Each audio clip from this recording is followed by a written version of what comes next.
मुस्लिम राष्ट्रीय मंच के राष्ट्रीय संयोजक मोहम्मद अफजल ने जिला मुख्यालय धर्मशाला में पत्रकार वार्ता करते हुए कहा कि हाल ही में देश और हिमाचल में मस्जिद मामलों को लेकर जो बवाल हुआ है उसमें सरकार की ओर से जो कार्रवाई हुई है वह सही है। उन्होंने कहा कि मस्जिद का निर्माण ऐसे स्थान पर सही होता है जहां पर या तो भूमि दान की हो या फिर खरीदी गई हो, न कि कब्जा कर मस्जिद बनाई जाए। मोहम्मद अफजाल ने कहा कि कब्जा कर मस्जिद बनाया जाना सही नहीं है और न ही उसमें इबादत करना। तो ऐसा आज का जो ये विशेष आज पत्रकार वार्ता करी है, इसका कारण यह है कि आजकल देश के अंदर कुछ ऐसे माहौल बन रहे हैं, न सिर्फ हिमाचल प्रदेश बल्कि देश में, कि कहीं ना कहीं हमारे देश का जो वातावरण है, जो सद्भावना का वातावरण है, जो गंगा जमनी तहजीब का वातावरण है, इसको कैसे ख़राब किया जाए। कुछ तत्व ऐसे हैं जो उसको ख़राब करने की कोशिश कर रहे हैं। मैं इसमें किसी जाति, मज़हब या धर्म का नाम नहीं ले रहा, क्योंकि वो सब जगह मौजूद है। और जो इस तरह के लोग होते हैं वो ना तो किसी धर्म से ताल्लुक़ रखते, ना किसी जाति से ताल्लुक़ रखते, ना किसी मज़हब से ताल्लुक़ रखते। मेरा ये मानना है और हमारे संगठन का ये मानना है, जो इस तरह के लोग होते हैं। जिस तरह से अभी आप और हमने देखा कि हिमाचल के अंदर मंडी और अपना शिमला के अंदर एक बवाल हुआ। देखिए, हमारा मुस्लिम राष्ट्र मंच का सीधा मानना यह है कि हमारा देश संविधान से चलता है, कानून से चलता है। हमारे देश में संविधान है। हम कोई भी व्यक्ति, कोई धर्म उससे ऊपर नहीं है, सब उसके नीचे ही हैं।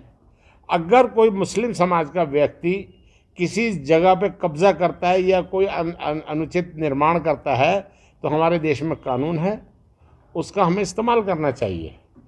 और देखिए, हमारा इस्लाम तो ये कहता है, अगर आप मस्जिद बनाना चाहते हैं ना, किसी जगह मस्जिद बनाना चाहते हैं, या तो वो ज़मीन जो है आपकी ख़रीदी हुई हो, या वक्फ से या किसी ने दान दी हो। किसी की कब्ज़ा की हुई ज़मीन पे किसी का एनक्रोचमेंट करके अगर आप मस्जिद बनाते हैं तो वो मस्जिद नाजायज़ है, और उसमें अपनी इबादत करना भी हमारे लिए नाजायज़ है। और हमें गवर्नमेंट जो हमारे म्यूनिसिपल बायलॉज हैं उसका भी हमें ध्यान रखना चाहिए। अगर हमारे म्यूनिसिपल बायलॉज से हमें इजाज़त नहीं मिली तो हमें वो आगे काम नहीं करना चाहिए।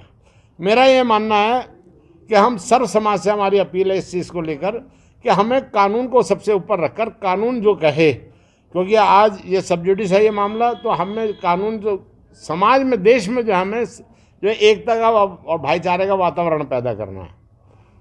अभी आपके एक यूनिवर्सिटी के अंदर, और अभी पिछले दिनों एक हमारे उत्तर प्रदेश का एक व्यक्ति जो है, जो अपने आप को स्वामी भी कहता है, इन लोगों ने धर्म के ऊपर, मज़हब के नाम पर कुछ उनके जो ऊंचे व्यक्तित्व हैं, जिनको श्रद्धा से हम लोग जिनका नाम लेते हैं, उनके नाम पर कहीं ना कहीं टिप्पणियाँ करी हैं और घोर विरोधी टिप्पणी करी है। उसके देखिए, ये हिंदुस्तान का कानून है, यहाँ डेमोक्रेसी है, यहाँ आपस में भाईचारा है, तो हमें यहाँ पर एक दूसरे के जज्बातों का हमें सम्मान करना पड़ेगा, एक दूसरे के साथ मिलकर काम करना पड़ेगा, एक दूसरे के साथ सहयोग करके काम करना पड़ेगा। हम विश्वगुरु कैसे कहलाएंगे अगर हम एक दूसरे का जो है सम्मान नहीं कर पाएंगे। अगर कोई व्यक्ति उठता है, वो चाहे किसी मज़हब या धर्म का आदमी हो, और वो किसी भी मतलब पूजनीय व्यक्ति को, किसी भी श्रद्धाई व्यक्ति को, किसी भी धर्म का पैगंबर हो, या अल्लाह या भगवान या किसी के नाम पर कोई भी किसी प्रकार की टिप्पणी करता है, ये सब हम लोगों के लिए श्रद्धेय हैं।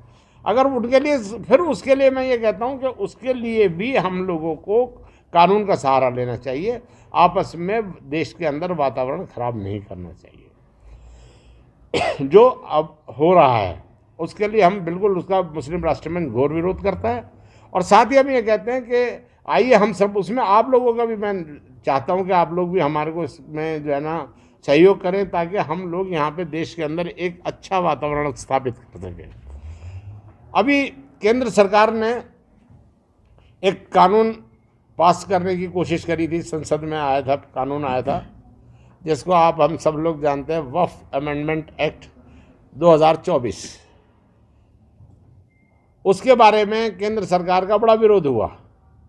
जेपीसी बनी, जॉइंट पार्लियामेंट्री कमेटी बनी, उसके अंदर जो है आजकल सब ये विषय चल रहा है। धर्मशाला से संजय अग्रवाल की रिपोर्ट, कैमरामैन युगमार्ग टीवी।